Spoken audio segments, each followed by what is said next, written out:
ngoma mbili tatu afu mnapata show. It's all out blazing bro. Watu wako kwenye music industry ndani ya miaka 10 lakini wanatamani kupata nafasi tu ya kufanya tu show hata kwenye harusi. Inakuwa noma, lakini kama utakuwa umepata nafasi umeingia kwenye game miaka miwili mitatu au miaka mmoja umepata nafasi ya kupata shows, just have discipline, kuwa na consistency, tupe bangers, itakuwa ni mwendo wa ngoma baada ya ngoma na itakuwa ni noma sana, au sio? Yes, bwana, mambo vipi na kuaje? Karibu tena kwa Sinia la Burudani. Mimi naitwa Dizorova, of course unatazama Dizorova TV, na kama itakuwa unaungana nami kwa mara ya kwanza, make sure una subscribe, kulike na comment kwa ajili ya kuwa mwanafamilia wa Dizorova TV. Unapokuwa na subscribe, mshikaji wangu, mwanangu, familia, itakuwa natupa nguvu kabisa ya kuwaletea story za kiburudani. Hili hapa ni Sinia la Burudani. Dizorova, Sinia ya Burudani. Yes bwana, mimi ni siyumbe kabisa ama nisiende mbali, niko hapa tu kwa ajili ya kuongelea vitu ambavyo vinaendelea, sababu tunajua kwamba music industry ya Mombasa au Pwani imekuwa na chachu fulani hivi na game imechangamka sana. Yaani ni banga after banga, watu wamekuwa wana ule moto fresh wa release ngoma na ziwe zinafanya vizuri sana. Na mimi niko hapa kwa ajili ya kuiongelea ngoma ya East yao Makamanda, au sio? Washikaji watatu. Mimi niliwaambia hawa ni Makamanda tu, Kosoro bunduki peke yake, lakini washikaji wanafanya kazi nzuri sana na ngoma yao ya East na inafanya kazi kubwa sana. Hapa tunamongelea Kamanda PDG, Kamanda Bushi na pamoja na Kamanda Brown. Ni washikaji watatu ambao wameunda gang na imekuwa na msukumo mkubwa sana. Wamekuwa signed under record label ya Kubwa Studios, inapatikana mjini Mombasa 001, na ni kibabe sana kwa sababu ni kati ya record label moja kubwa ambayo imekuwa ikirelease wasanii na kwenda sana mbali. Ngoma yao ya East, mshikaji wangu bwana, imekuwa na gumzo kubwa sana. Ngoma ni kali na ukitazama au ukisikiza baadhi za kila mtu pale ndani imekuwa ni kibabe sana. Chorus ambayo amepiga Kamanda PDG ilikuwa ni noma, Bushi akaja na style yake pale noma, na mzee wa hip hop mwenyewe Brownie akaja na zile baadhi zake za hardcore bars. Mwanangu, kama haujui hip hop ni ngumu sana kumuelewa Brownie, lakini Brownie ni mshikaji ambaye anapiga hip hop nyingine noma sana. Na pia napenda sana jinsi anavyoimba Kamanda Bushi. Kamanda Bushi bwana amekuwa na kubadilika. Ukimsikiza Kamanda Bushi nyuma, way back, katika zile ngoma 5 au 6 za nyuma kabisa walipoanza kuimba, ni tofauti na sahihi. Mshikaji amegundua kwamba ni vitu gani ambavyo anahitajiwa kuviweke, au ni bass gani au ni melody gani ambazo anajua kwamba nikipiga hizi dude washikaji wanakubali na vitu vinakuwa vya kibabe sana. So ngoma ya East imekuwa ni ngoma kubwa sana na imeingia hadi kwenye trending music chart kule YouTube. Mshikaji wangu right now sijajua kama iko na nambari ya ngapi ama iko katika nafasi ya ngapi, lakini jana nilicheki ilifika hadi nambari ya 5. It's a blazing bro. Ngoma kuingia kwenye top 5 sio rahisi. Washikaji wengi sana mimi najua legends ambao wako kwenye music almost 10 years. Hebu niambie, kuna legends ambao kana almost 10 years, mimi sitaki kuwataja, lakini hawajawahi kuingia kwenye trending music chart. Lakini washikaji ambao wako na miaka kidogo sana lakini wamekuwa na ile force, wamekuwa na ile influence fana pa kila mtu anatamani kufanya ngoma na ingie kwenye trending music chart. So Makamanda ngoma yao ya East imekuwa ni ya kibabe sana na imekuwa ni ngoma kubwa sana. Imepigwa Kubwa Studio Production, au sio? Hiyo ni studio moja noma sana, lakini aliyetengeneza huu mdundo alikuwa ni TK2 Hitmaker, anajulikana kama TK2 Hitmaker. TK2 TK2 ni mshikaji au ni producer au ni muandaaji wa midundo au muandaaji wa music ambaye amekuwa katika music kwa kipindi cha muda mrefu sana. TK2 ameshapiga midundo mingi na ashatengeneza hit song by the way, na right now juzi nimeona ameposti katika mitandao yake ya kijamii kujivunia jinsi gani ametengeneza ngoma 2 na zikaingia kwenye trending music chart kwa mara moja. Mojawapo ikawa ni ngoma ya East yake Makamanda. So ngoma hii imekuwa produced na TK2 TK2 noma sana. Lakini kitu ambacho kilikuja kuishangaza ni baada ya ngoma hii kushukishwa au kutolewa claim ni kwamba hii ngoma ilikuwa na copyright, na niko very much sure it's all about the beats, the sound ambayo imetengenezwa ikiwa pale studio na katengeneza TK2 TK2 Hitmaker. Kwa nini kaka mkubwa bwana ngoma ikuwe na copyright na tunajua kwamba hii midundo unayopiga kwako ni original kabisa? Lakini baada tu ya masaa kadhaa ngoma iliachiliwa na ikaendelea kustream vizuri sana na ikawa inafanya makeke makubwa sana. Na right now tunavyoongea hapa, let me just confirm niangalie kwamba iko katika trending nambari ya ngapi. So far tukiangalia hapa, ngoma iko katika trending nambari ya 10 on music trending chart na iko na 235,663. Mwanangu, ngoma iko na 200,000 muda wa siku 10. It's a lot of hard work, it's a lot of blazing, na ni pia ni kujituma sana. So Makamanda right now wako katika management sahihi, kwa sababu hata ukiangalia video ya East ni bonga la video, mshikaji wangu. Mimi niko very much sure, sidhani Makamanda washaifanya ngoma kubwa au video kubwa kuliko video ya East ambayo imespend a lot of money. Siwezi kujua ni shingapi ambao amespend katika East, lakini ni bonge la ngoma, na ni chapia tu 1 2 3 ambayo haukuwa unaifahamu, labda umebatikiwa tu kuona baadhi ya watu kwenye video, lakini hujui kwamba wamehusika vipi katika hiyo video. Mimi nataka nikwambie tu ngoma imekuwa written and composed by Makamanda, lakini produced by Hitmaker TK2, but video by Street Lights. Mshikaji aliyetengeneza hii video alikuwa ni Street Lights. Mshikaji tushamzoea sana katika ngoma zake za street, lakini hili hapa lilikuwa ni bonge la dude. Na mtu mwingine aliyehusika hapa ilikuwa ni Khalifa 2.0. Huyo ni mwanadada ambaye kidogo right now nimeona kwamba ana influence kubwa sana. Ukiangalia katika ile video ya Makamanda ya East, utakuta kuna gari fulani ambalo limeandikwa sana shamba, na pia kuna mwanadada ambaye alikuwa ashikilia rungu fulani hivi anamrushia PDG anilishike rungu. Yule mwanadada ndio Khalifa 2.0, mshikaji au mwanadada ambaye ana influence kubwa sana na kama mtajiri fulani yule, kwa sababu pia amehusika kwa kiasi kikubwa sana katika hii ngoma ya East, kwa sababu hata ile convoy tumeambiwa ni yake yeye Khalifa 2.0. Vile kahusika Gets Mgenge, anaitwa Gets Live au Gets Mgenge. Ni mshikaji pia ambaye ni presenter kutokea radio station fulani hapa Pwani, na ni mtu pia ambaye ashahusika katika kupigania tuzo na ashawin by the way. So ni mshikaji pia ambaye ametengeneza vipaji vingi sana right now. Washikaji wengi ambao tunawatambua kwamba ni washikaji wakubwa au ni wasanii wakubwa washapitia katika mikono ya Gets. Alishawa push katika njia moja au nyingine, na mshikaji pia anajihusisha na mambo na videography. Yako na Rank Hub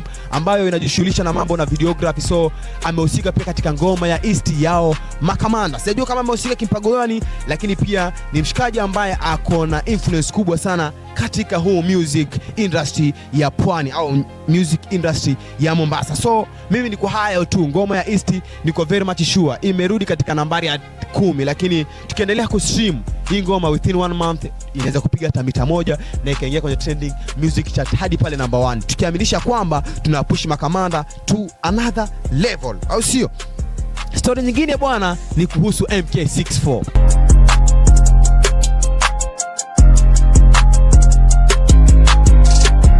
Yes bwana, kitu kingine bwana mimi nataka nimuongelee MK64. Mshikaji bwana amekuwa na mikakati yake ambaye anajua kwamba akipush basi music yake inaweza kufika mahali pakubwa sana, na mimi nimekubali ile force ya MK ambao amekuwa nayo, kwa sababu this year amerelease EP nyuma yake, na right now pia tunapoongelea tarehe 1 amerelease EP yake ambayo inaenda kwa jina la Anger Issues. Mshikaji bwana alinipa challenge, kwa sababu baada ya kuona zile posters zikitembea kuhusiana na EP yake ya Anger Issues, mimi nilisema kwamba Anger Issues, MK ilikuwa inamaanisha nini katika Anger Issues. Mimi kwa fikira zangu za haraka nikasema kwamba mshikaji ako na anga mimi nikachukulia kama hasira fulani ile, kwamba mshikaji ako na Anger Issues. Kwa hivyo katika hii track au katika hii EP yake itakuwa anajaribu kutoa yale maumivu ambayo anayahisi katika ngoma yake, lakini mwanangu ilikuwa ni tofauti kabisa. Kitu cha kwanza mimi nimekubali the description, the title of the EP ambayo ni Anger Issues. Mshikaji alijaribu kuelezea ama alijaribu kupeana description about the title of the EP ambao amesema Anger Issues inajaribu kuelezea sehemu. Street anger ni place, kwa sometimes unaambia bwana mimi natokea anga fulani, anamaanisha kwamba mimi natokea sehemu fulani. So anga anajaribu kuongelea street au mitaa. So katika hii EP amesema Anger Issues, so ni street, ni street, maisha ya street au issues za street, Lakini pia katika hii EP alisema kwamba ni midundo. Nimepata bahati ya kusikiza EP yote by the way. Before hata nikuje hapa kwenye hii meza nikae, nimejaribu kusikiliza EP yote ambayo iko na ngoma 6. Mimi nitaenda kukutajia ngoma moja baada ya nyingine from track number 1 to track number 6. Na by the way nikwambie tu, track number 1 inaenda kwa jina la Korogesheni, ambayo ni track number 1. By the way Korogesheni ni Anger Issues, na track hiyo iko na 7k views ndani ya siku moja. Na track number 2 inaenda kwa jina la Sanif. Track number 2 inaenda kwa jina la Sanif, iko na 4.3k ndani ya siku moja pia. Na track number 3 inaenda kwa jina la track number 3 inaenda kwa jina la 64 I think track number 4, lakini 64 ni among of the track. Alafu kuna track kwa jina la Pia Dogo Pesa, alafu pia kuna track kwa jina la Sanif na Korogesheni. So ni track 6 peke yake. So katika hizi track nimestaja haraka kwa sababu nataka kuielezea track ambayo inafanya vizuri. Kwenye hizi track zote MK64 amejaribu kurelease Korogesheni video. By the way ni one of the best video moja kali sana, shot za kibabe my friend. Mimi nimesema kwamba wasanii wetu wa Mombasa tuwape tu miaka 2-3. Mimi niko sure kila mtu atakuwa anajipanga kibabe sana. Na mara hii MK amesema ngoma ni midundo peke yake. Ngoma my friend ukisikiza kuanzia track number 1 2 3 4 5 hadi 6, it's all about, yani ni vibe, ni midundo tu. Si wanapenda kubang, basi MK64 amejaribu kuonyesha kwamba mimi pia nitawapa ngoma ambazo ni za kubang na ni ngoma ambazo zinafanya vizuri sana. So Korogesheni video ni moja video moja kubwa sana. Sidhani kama itakuwa amemshirikisha Streetlets kwenye ngoma. Let me try to look it.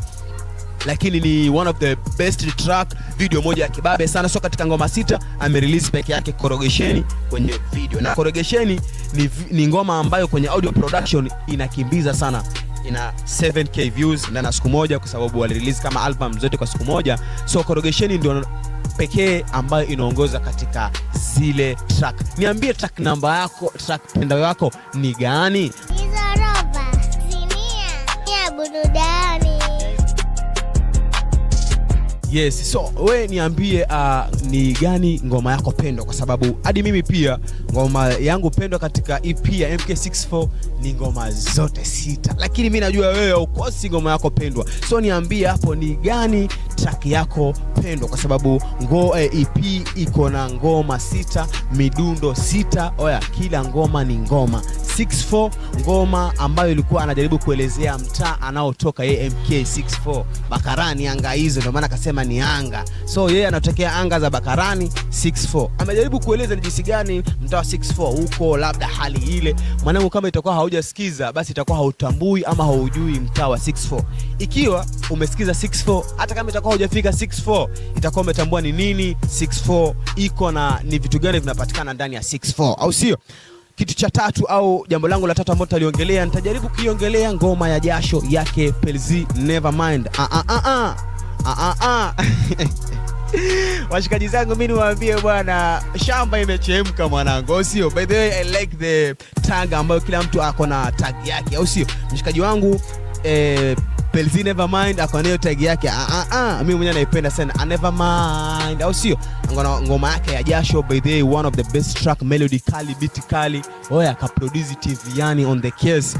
Mshikaji bwana ndio kashika shamba. Mimi hebu nitajie bwana, ni producer gani ambaye ameshikilia shamba, au ni producer gani ambaye anajaribu kutengeneza hit song nyingi kama sio Tiviani on the case, kama sio mshikaji kutokea Black Rhino, au sio? Mshikaji anafanya kazi nzuri sana. Tiviani on the case, big up sana my brother, kwa sababu umejaribu kutengeneza ngoma nyingi sana ambazo zimejaribu hadi kuvuka bongo. Kama itakuwa bongo, TikTokers wanajaribu kuondoka na challenge ya sound ambazo tumezitengeneza sisi wenyewe kutokea shamba. Washikaji zangu kutokea shamba, hiyo is a lot of blessing. Ni pia ni energy flani ambayo inaonekana kwamba tuko na bidii kupush music to the next level. So ngoma ya jasho ni one of the best track, melody kali. Mimi kuna mshikaji aliniambia bwana Pelzini mimi simuelewi anaimba vile vile katika kila ngoma. Nikamwambia hapana, umemsikiliza Pelzi katika ngoma 2 au 3, mpe Pelzi ngoma 4 5, utajua ni jinsi gani anavyobadilika. Ngoma ya jasho ilipofika nikamtumia link, nikamwambia oya mshikaji kaachilia ngoma hii.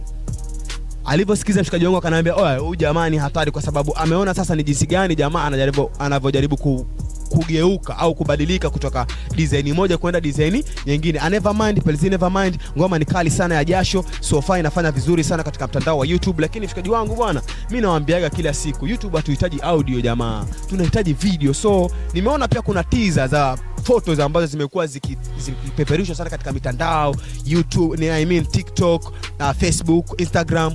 Kuna hiyo wakiwa location akishoot ngoma ya jasho. So mimi na expect itakuwa ni bonga la track, na utuletee tu enjoy, kwa sababu sisi tunavyohitaji ni video noma kali, au sio? Pelzi Nevermind, mnyama ni mwingi sana. Mkono wako na Tiviani mwanangu inaendana sana, usimwache Tiviani kwa sababu naona anakujulia sana. Anaaminia kwamba mimi nimwekea hizi keys Pelzi anaua, na kwenye dasho bro umeua. Tunasubiria video tujue ni jinsi gani ambavyo tuone investment katika video, au sio? Tuko hapo, endelea kutegea mwanangu.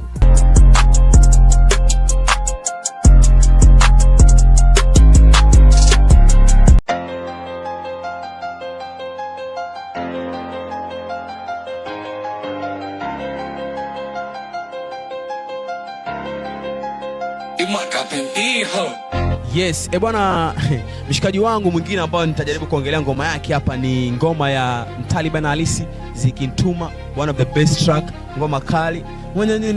Zikintuma, oya, no management, noma sana, au sio?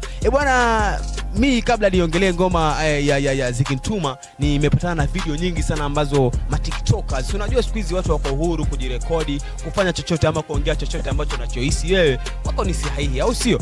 Mimi nadhani hata hapa nikiongea kuna watu wengine wanasema da bwana Dizo bwana anazengua bwana kimpango fulani, lakini mimi kwangu ninadhani kwamba ni sahihi. So hata wale ambao walikuwa wanafanya video kwamba wakisema kwamba Mtaliban Halisi ana trip, si Mtalibani, sijui una management, wafanye vizuri, sijui wenzako wako huko na mandege. Oya, no management mwanangu. One man army. Mimi naaminia ile mbaya sana Mtaliban Halisi, one man army. Nina uhakika mpeni time. Unajua watu wanashtuka labda na ngoma ya East, labda waona washikaji wako katika mandege nini, au sio zile showroom za mandege. Of course ngoma ni kali, investment katika ile ngoma ni kali, alafu washikaji wako na management, that's why labda wanakuwa na good investment, budget yao itakuwa iko vizuri. Lakini one man army, mimi namkubali Mtaliban Halisi, niko very much sure pia yeye itakuwa atanipea video kali, na niko very much sure kwamba mshikaji atatuletea kitu ambacho ni cha uhakika. Zikintuma ni ngoma moja kubwa sana, melody kali, na aliproduce nani ngoma? MK Tena. Ngoma imekuwa produced by MK Tena. Mshikaji anajaribu pia kuangalia ni producer gani na gani ambaye ninaweza kufanya naye kazi. So far ngoma iko na ndani ya siku 11, ndani ya siku 10 ndani ya siku 10 ngoma iko na views 38,489. So sio mbaya kwa sababu ni audio, na mshikaji pia tunahitaji atuletee video. Kama nilivyowaambia, YouTube is all about video guys, it's not about audio production. Tupia katika Spotify, Boomplay, Apple Music na other digital platforms za kuproduce audio production, lakini katika YouTube washikaji zangu tunahitaji video kali. So mwanangu Mtaliban Halisi, miss kufichi guys. Burudani. So Zikintuma bwana ni kati ya ngoma moja kubwa sana. So mwanangu Mtaliban Halisi, mimi nitakwambia mwanangu ni banga after banga. Yani wewe piga ngoma baada ya ngoma, ukiwarelizia audio unatupia pamoja na video. Hivyo ndio vitu ambavyo tunavihitaji kutokea shamba. Mimi sikufichi mwanangu, mimi napendaga sana tag yako. Nimesema kwamba mji umechangamta, kila mtu ako na tag yake, wengine sana shamba. Nasikiaga mwanangu unaipendaga sana tag sana shamba, unaipiga pale sana shamba, au sio? Noma sana, sio mbaya, lakini mimi niko na tag, uko na tag yako mwanangu, ukipigaga ile, si unajua ile unafanyaga hivi, mimi sikufichi. So ile tag yako ya mimi sikufichi, kuna venye waga ukipiga kwenye audio fulani mimi sikufichi, kuna venye wewe unaipigaga mwanangu, oya unaua ile mbaya. So mimi napendaga sana watu wanavyokuwa they call me, tunasikiaga tukisikia hivi unajua huyu jamani fulani, au sio? Sana shamba tunataka tujue kama nani. Tukisikia mimi sikufichi tunajua Mtaliban Halisi. Tunajua ni Pelzi Nevermind, au sio?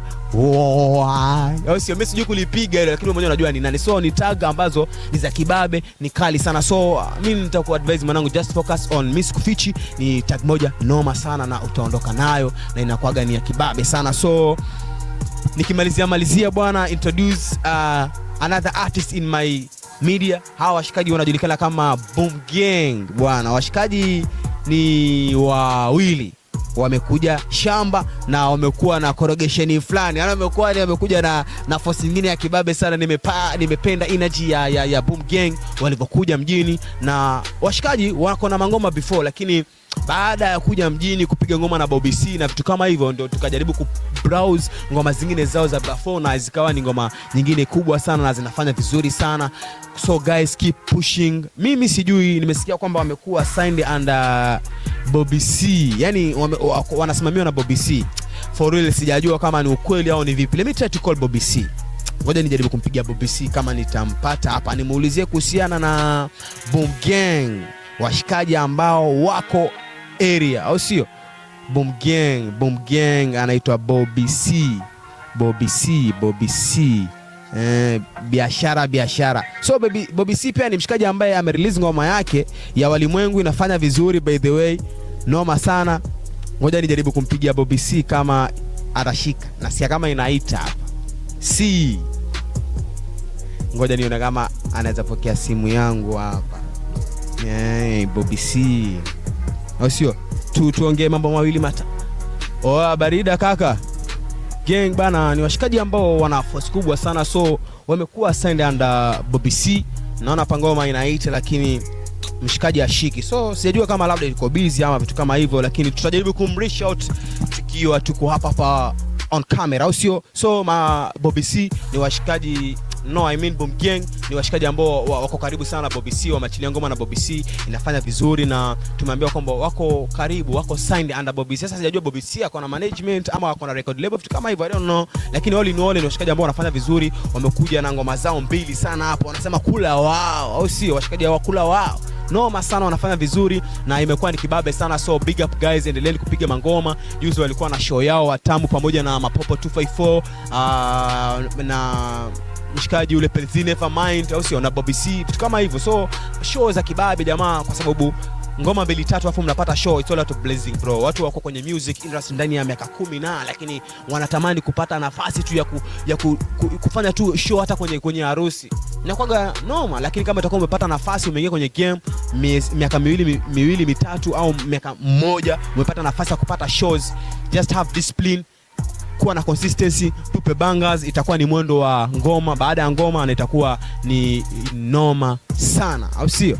Kama unavyoona tuko shamba, na right now bwana, shamba imekuwa ni baadhi ya anga ambazo zina produce ama zinatoa vijana kutokea chini kabisa na kuwafanya kuwa mastaa, au sio? Niko shamba, au sio wanangu? Hii hapa ni Dizzy Rover TV, mahali pekee ambapo tunapakua habari zote za kiburudani. Mwanzo nilikukumbusha bwana, usisahau kusubscribe kwa sababu hii inatupa nguvu. Tunasimama hapa kwa ajili ya kukuletea stories zote za kiburudani. Kama itakuwa una msanii wako ama una mshikaji wako ambao unadhani kwamba mwanangu yuko fresh na ungetamani atokee Dizzy Rover TV kwa ajili ya kupata interviews au kufanya ngoma zake recap, make sure una comment hapo chini kwenye comment section, wewe niambie ni mshikaji gani, alafu nitaweza kumcheck na kumfuatilia, au sio? Endelea kuungana nami mwanzo mwisho, na mwanangu nyuma ya kamera anajulikana kama Killer Beats, nami kwenye mitandao yote ya kijamii napatikana kama Dizzy Rover, au sio? Kwenye mitandao yote ya kijamii, alafu hapa YouTube Dizzy Rover TV, make sure una subscribe, kulike na kucomment. Until next time guys, mimi nawapenda sana, bye, we out here.